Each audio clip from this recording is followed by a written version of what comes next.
thank y'all so much for dropping in on this video. Ain't she cute? I just think she's so precious. This is the deal. This is what I'm going to try to do. I got these pieces from a lady that I work with. Now, she has commissioned me to do a couple of other journals for her daughters. We haven't even talked about that yet, and I'll get into that in another video. But she gave me these pieces with the intention, you know, maybe I could use them in those journals. But I think what I'd like to do, I think I'd like to make her a journal with at least this one and maybe even this one. I don't know yet. This is actual carbon paper. Isn't this beautiful? I was just, when I saw this one though, I knew I had to do something with her. Now, I've never done this before. This is quite large, right? So this is 15 inches. Let's see, what do we got here? 9 by 15. That's big. She big, huh? I'm going to have to try and figure out how do I cut her down or fold her. Probably will have to fold her. So I'd really like to save the integrity of the packaging as much as possible. Okay, this is the start of the video, and if you're new here, welcome. Thank you so much for dropping in. If you're coming back, you already know what kind of discombobulated mess this can turn into. But let me go. I'll be right back. I'll figure out while I'm gone how we're gonna maneuver this into a cover.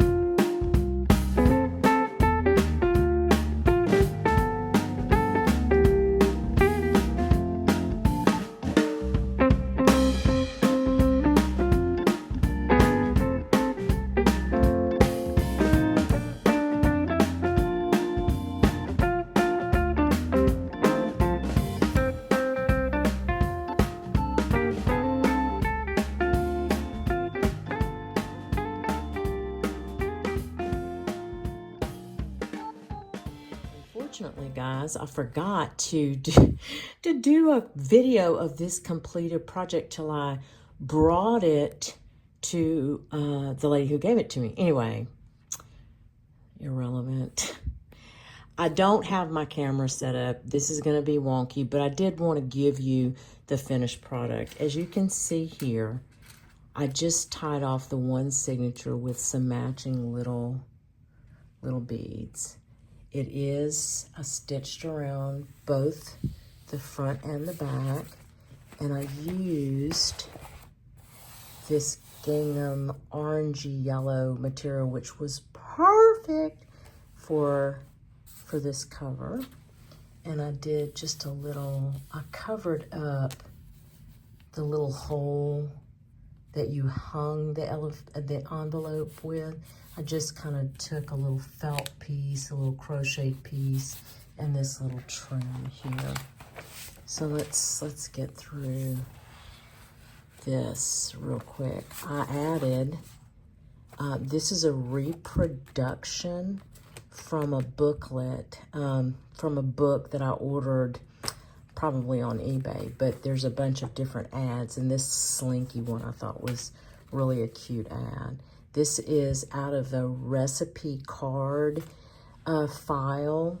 You know how you get the plastic boxes and they had all these recipe cards in them? Well, I picked this one just because of the look and the fondue pots that they had in them, and then just made a little fabric cluster. And then this is a card on vintage wallpaper backed onto cardboard. And this is the flip up of the actual envelope. Scrapbook paper. This is from a Vintage Woman's Day. These are just such a hit. This little book was such a hit with all those images. And again, I'm sorry because I know this is going to be wonky. This is not what you're accustomed to. This is an Ideals magazine. This is just some yellow, I don't even know what we call this paper anymore, but we used to have to use it, reams of it. This is from a children's book. The other side, this is ledger paper that I got Happy Mail, maybe. This is, of course, just a Dollar Tree bag. I cut it down. These are pieces of the original centerpiece that came in this envelope.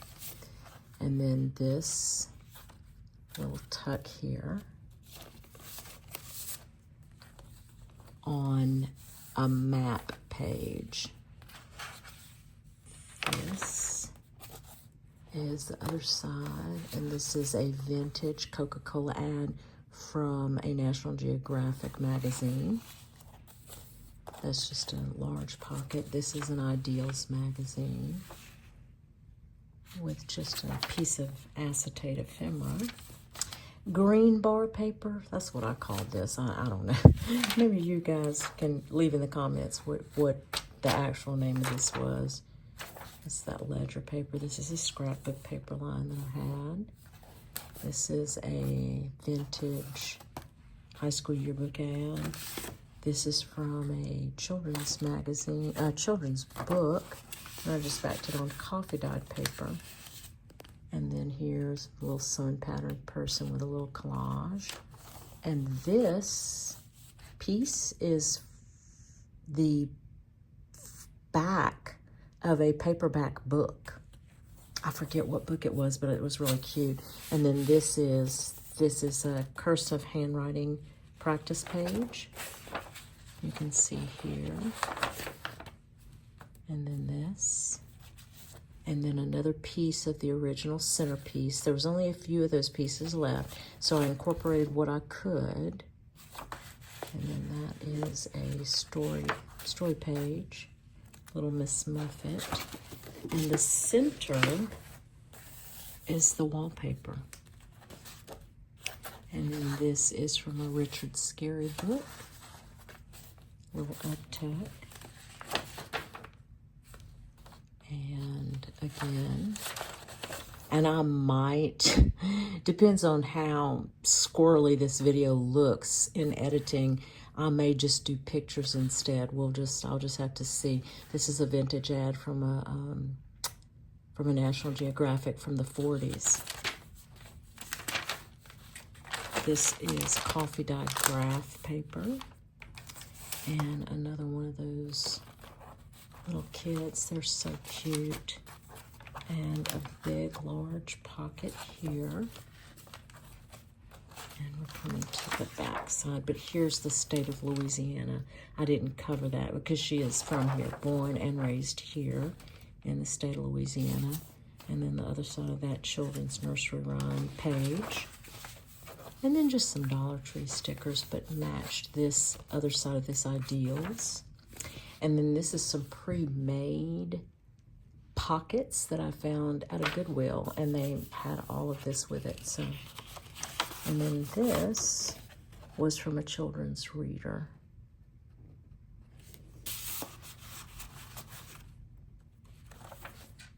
And then this is a copy of a sewing pattern on a large envelope, and inside there are some Mary Engelbright plain notepad sheets.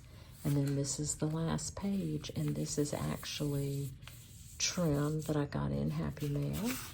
This is from a children's reader, and then these are the rest of the page, the rest of the pieces of the centerpiece. Thank you so much, guys. I appreciate your patience, and I apologize for this particular video being wonky. Like I said, it depends on in editing how bad the lighting was and how wonky it is.